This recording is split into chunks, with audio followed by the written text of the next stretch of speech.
UCLA is pushing the top 5 in team transfer portal rankings, and Bob Chesney is only just getting started here at UCLA.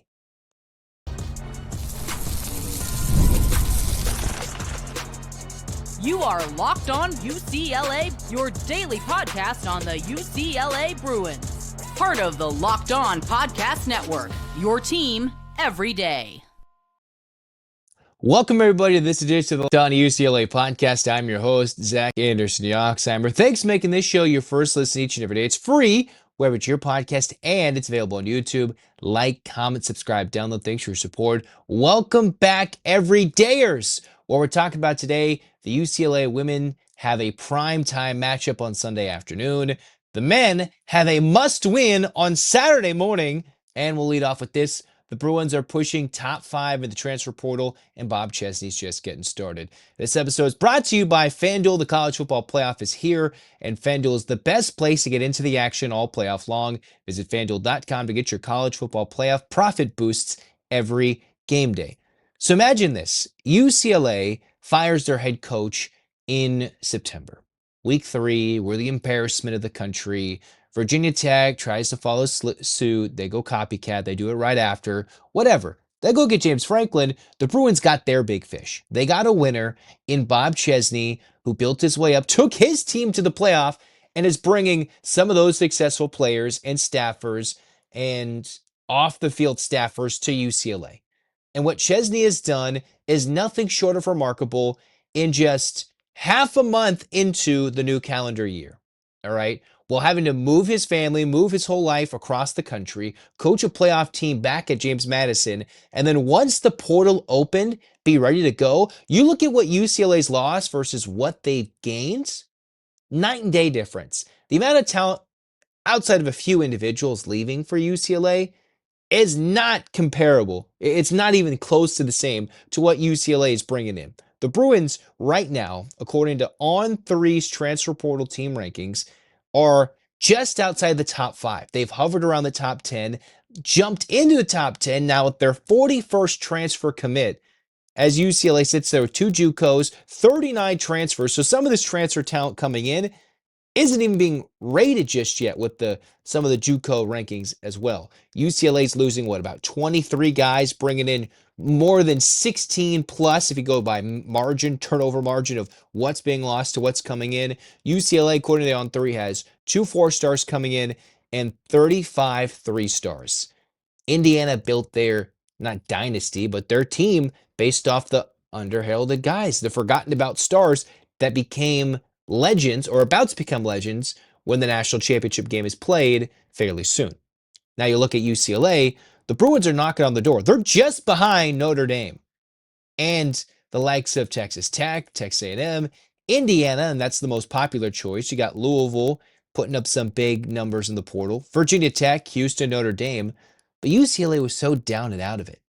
And if you disregard James Franklin literally just bringing over his former Penn State recruiting class, I would say Bob Chesney is doing something even more impressive in terms of coaches who are at new spots, all right? Houston, okay, they've got some big wins in the portal, but they've brought in 17 transfers. Notre Dame has only brought in 7. Louisville, 27. Nothing has equaled what UCLA's done in the portal in the top 10. LSU's doing quite a bit with Lane Kiffin, but he had to do that overhauling for Brian Kelly. And Bob Chesney is doing things at an even higher rate than what Lane Kiffin's getting at LSU, than what Texas is doing, what Florida's doing with a new coach, Tennessee, BYU, even Clemson getting in on the transfer portal. But you take away James Franklin's class that he already recruited and he's just kind of brought over to Virginia Tech in some regards. Chesney's just overhaul with his former players and identifiable talent that he's brought in to fix the D-line, to bolster the O-line, and just adding speed, possession, and value on the outside to give Nico weapons offensively. The Bruins are somewhat set. UCLA, their latest transfer, Dallin Havea, is a Utah kid, went to BYU initially, then ended up at Utah Tech. Even in his latest season, Havea 6 tackles for loss, 5 sacks, and he has 20 tackles overall. 43 tackles. Misread that. So Havea, in just a short time, made himself a weapon at Utah Tech. And at UCLA, he's adding himself as an outside linebacker to a unit defensively that left a lot to be desired. And for what's being left from one guy in the portal to a couple of guys to graduation, UCLA has added and then some. You talk about the physicality on the D line, the Bruins up that. The ability to rush the passer. UCLA just a couple of seasons ago were one of the most feared and vaunted units in all the sport, third in the country in sacks, dominating tackles for loss. And we were frustrated they didn't have an offense. Then they brought in a big name quarterback, but UCLA didn't have the weapons, the protection, or the defense to go along with it to see if Nico had the juice. And now the Bruins have brought in the stability, the talents, the depth to go along with the rankings and the hype. And think about it. Bob Chesney and company are going around SoCal making their faces known, building relationships with some of the better high school talent, whether it's the Trinity League or even the local public school talent in the same neighborhoods, so they can find the talent at the private schools, at the public schools, in the local southern section places. And he's just getting started. This is without the hype. Kurt Signetti had to build Indiana without the hype. Bob Chesney is bringing life to you, me, the other UCLA fans who we've suffered through these last few years, almost decade of UCLA football, which had hype at the end of the Jim Mora era and then has slowly dissipated outside of a couple of fun moments with Chip Kelly's teams, but nothing to the heights that he had at Oregon. It's been a long, suffering decline. And now, while we're energized, this is barely the beginning. We're not peaking. We're rapidly going and rapidly ascending. But we're just scratching the surface with what UCLA's brought in. And Havea, who is a guy with at least 2 to 3 years of eligibility. Obviously, it's crazy in the portal and retaining talent's key.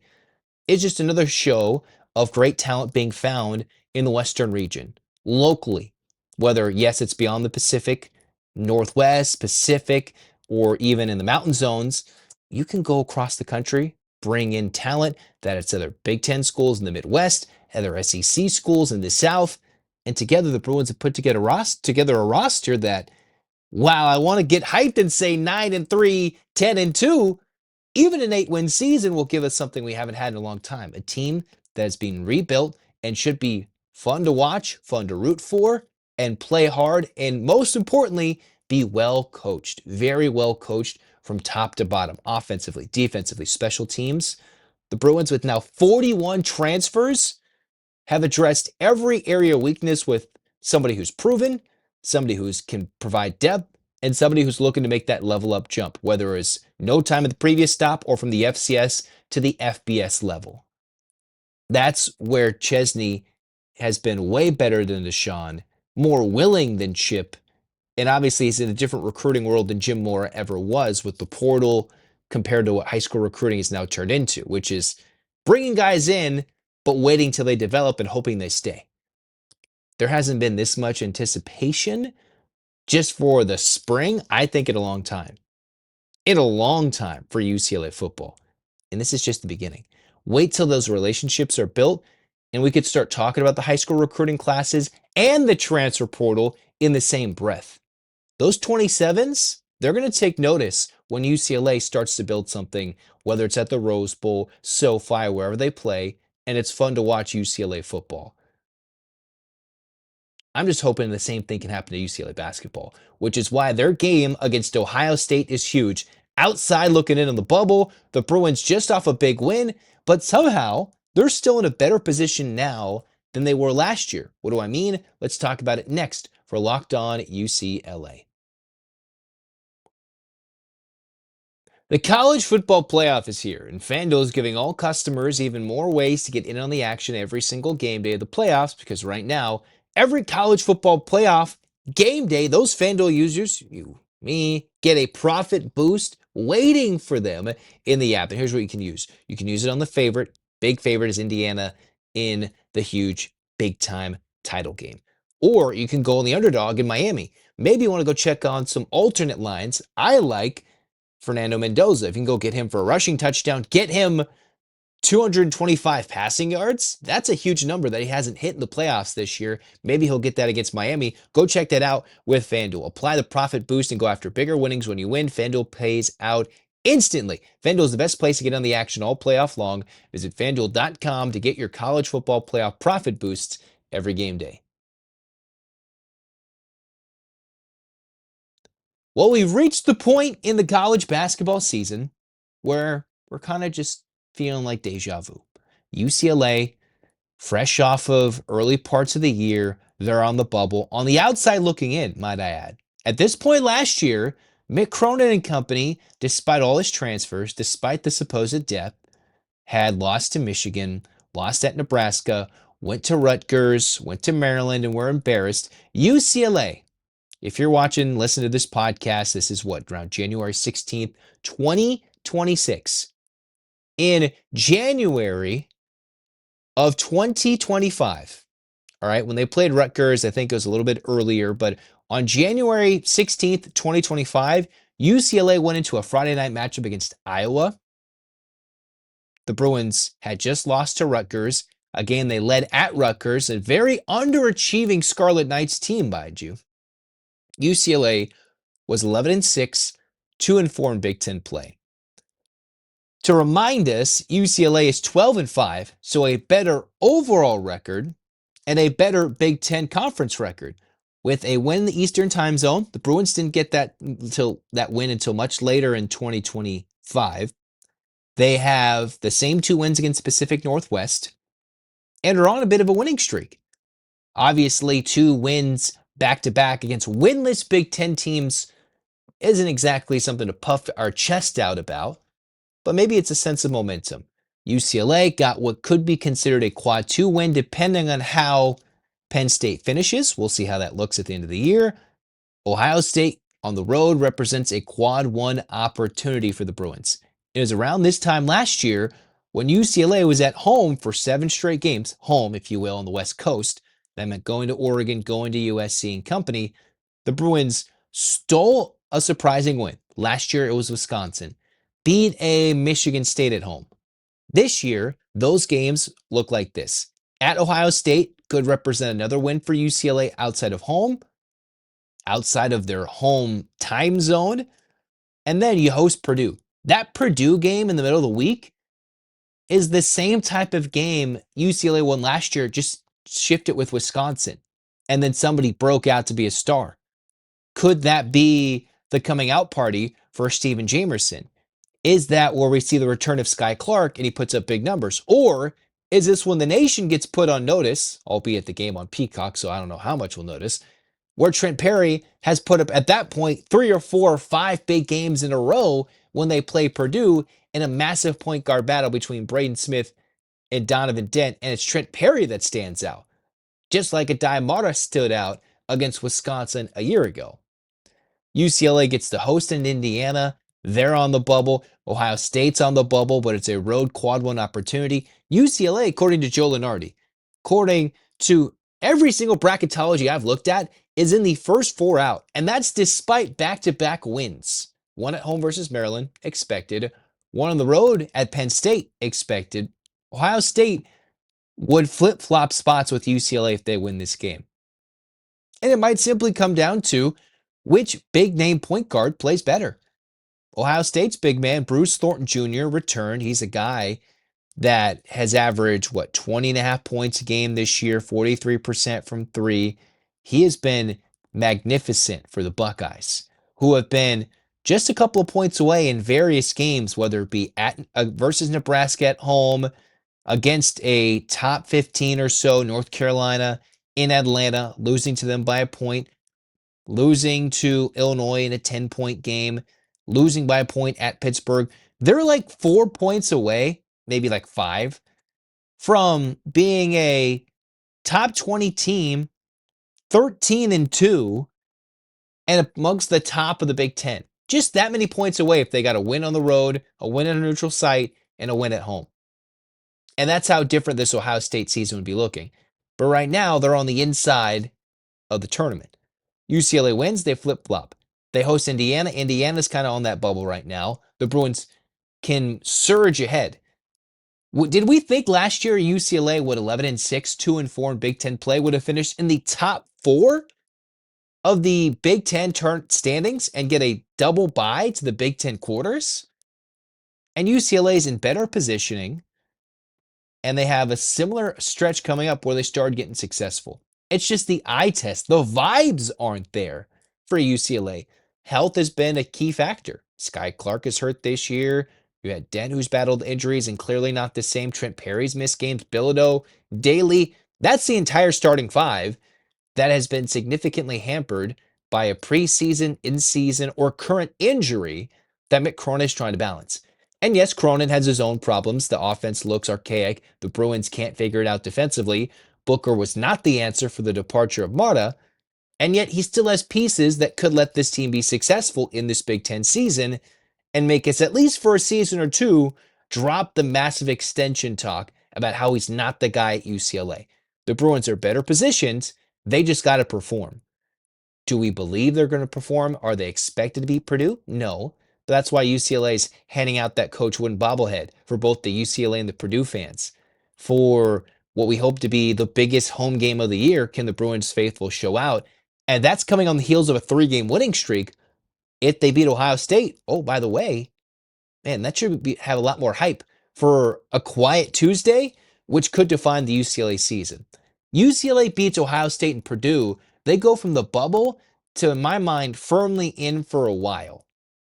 Because you beat a bubble team in Ohio State on the road, so you have that head-to-head if you're going against them in resumes. UCLA has proven to the committee that they have been able to win on the road in true road games and far away from home, which they couldn't do last year. UCLA, if they left the Pacific time zone, was kind of garbage. This year, a little bit different. You host Purdue, right?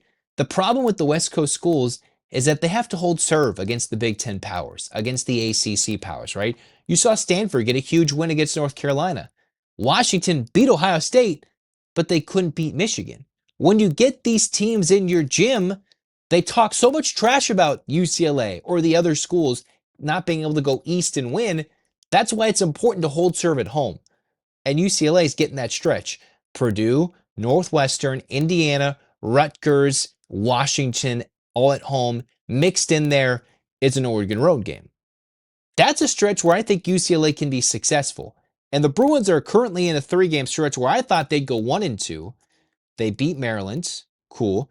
They survived Sky Clark's injury with Trent Perry's explosion in scoring against Penn State in State College.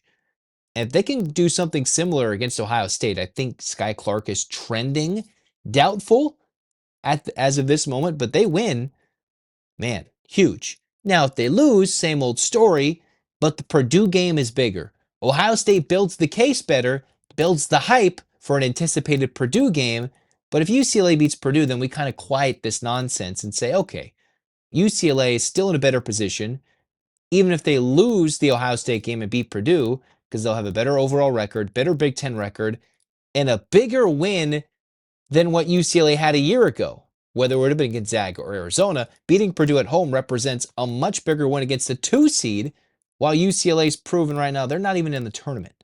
So there's still opportunities. It's just a matter of, is UCLA ready to go against a high-scoring Big Ten team on the road? Well, they're able to handle Penn State. Question is, can they do the same thing against Ohio State in Columbus? And I'll be excited for that one.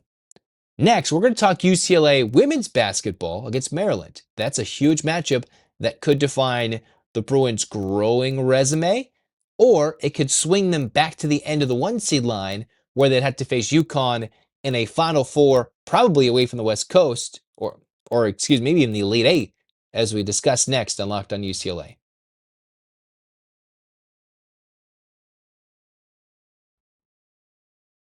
UCLA women's basketball has a primetime matchup against a top 15 Maryland team at home. Should be a fun game for UCLA. We got a couple of good games. The men and the women actually get some home games against primetime Big Ten talent. So UCLA, even though they're the cream of the crop in Big Ten play, they are the team that everybody's gunning for. UCLA has everybody's target, but at home, the Bruins should hold serve. So after some travel, Maryland, who's already in Los Angeles, barely squeaking by USC, is waiting to play UCLA. So I wonder how the travel is going to affect, right? Maryland just played in LA. UCLA, who played Wednesday night on the road, had to travel back to LA, has a couple of days to prepare, rest, and recover. But Maryland beat USC by 7, and it was a defensive battle in the Galen Center. Maryland, who's led by Oluchi Okinawa, you have Yarden Garzon and Kayleen Smith. They have Addie Max, Sater, Poffenbarger. They have some top tier talent. Of their 4 or 5 leading scorers, they all average 10 more points. They're a top 50 team in shooting the 3 ball. So this could be a matchup where they hold teams under 30% from 3. That's close to just top 50 defensively. Can the Bruins bring the defense against Maryland? USC did. It was a very physical game, so Maryland's role players, bench players, had to play a big battle in this. It was Izzy Menme, Ozzy Mamadou, who was one of the biggest players from Maryland in their game against USC. Came off the bench, huge game, battled, and that led to success for the Terps. For the Bruins, can they play their same old basketball? They're at home. Does the travel take effect for UCLA? You lose to Maryland at home, UCLA drops to the bottom of the 1 seed line, which would be below South Carolina, below Texas, and flirting with, I would think, disaster, the 2 seed line. Although I don't think if UCLA is a 2 seed, they'd get sent to play UConn in the Elite 8. I still think the Bruins would be kept, I think, the regions in Sacramento for the Sweet 16 and Elite 8. But you don't want to be punished and get thrown a horrible bracket. The UCLA Bruins want to make sure they're a 1 seed and avoiding the rest of the other craziness.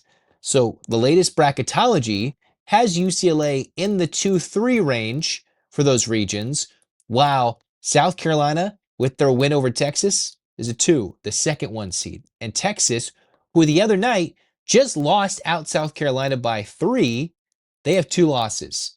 So the more UCLA avoids that second loss, the better chance they have to stay within the top 3 teams in the country. I can understand the gripe Texas fans have because they beat South Carolina on a neutral floor. They beat UCLA on a neutral floor, and their losses have been at South Carolina and to LSU, who's not too far removed from Kim Mulkey's national championship there. Oh, it's not fully the same team. They're still a scrappy good team. Okay, so what the Bruins need, a win here, and they can survive the chaos and the craziness of a committee deciding, are they a 1 seed, a 2 seed? Will they get thrown a horrible bracket? Last year, it was USC who was given a very bad bracket, although it didn't matter because Juju got hurt, so that was a pretty easy out for USC. The Bruins, as long as they stay healthy, the more you stay as a 1 seed, you don't want to be the 4th 1 seed. You either want to be the overall 1, which is not going to be possible. UConn has unanimous votes, and I don't see them losing anytime soon. If you can stay as the 2 or 3, which means running the table in the Big Ten, easier said than done, but the Bruins are very capable. Last year, it was only 2 losses to USC, who are without their best player this year. It's looking better than ever. In a Big Ten, that could potentially put in 10, 11, or 12 teams in the tournament on the women's side. And yet UCLA has made it like a cakewalk so far. Some games tougher than others, but even playing at Minnesota, the Bruins won that game within, 15 to 20 points on the road? Not 30-point dominance, but against a scrappy Minnesota team that plays well at home, the Bruins were able to hand them one of their biggest losses at home this year. So we'll see what UCLA can get. I wonder how the health of Tamia Gardner's progressing. She's not going to be playing in this game against Maryland. You have a team that Gabriela Jaquez, who started hot in Big Ten play from 3, can she get red hot again? The last couple of games, she's 0 for 2, 0 for 3, 0 for 1. She hasn't been knocking it down because teams have been game planning for her. Can she get red hot before the end of the regular season, prior to Big Ten tournament play and the NCAA tournament? If not, then UCLA has one less shooter, and they have to rely on Trelise Ledger-Walker, Kiki getting hot from downtown, and of course the prowess of Gianna Neepkins until Tamia Gardner gets back and if Dugalich gets hot from 3. So I want to see what the Bruins can do against the Maryland 3-point defense. Until then, we'll talk about more UCLA hoops My reaction for UCLA Ohio State will probably come a little bit later, and I'll do my best for the women's game as well. They're going to have the UCLA reaction either late Saturday, early Sunday, and the women's game will either be late Sunday, early Monday morning. All right. So for UCLA, let's get ready to rock and roll. In the meantime, become an everydayer of the Locked On UCLA podcast. Join the Everydayer Club and enjoy the fun. Enjoy the fun. Like, comment, subscribe, join the Discord, and be a part of the Everydayer Club of Locked On UCLA. Just be fun, have some fun, and hands up, Bruins fans. 8 clap time, baby. And 1, 2, 3, 4, 5, 6, 7, 8. UCLA. UCLA, fight, fight, fight. This has been Locked On UCLA. Zach signing off. Go Bruins.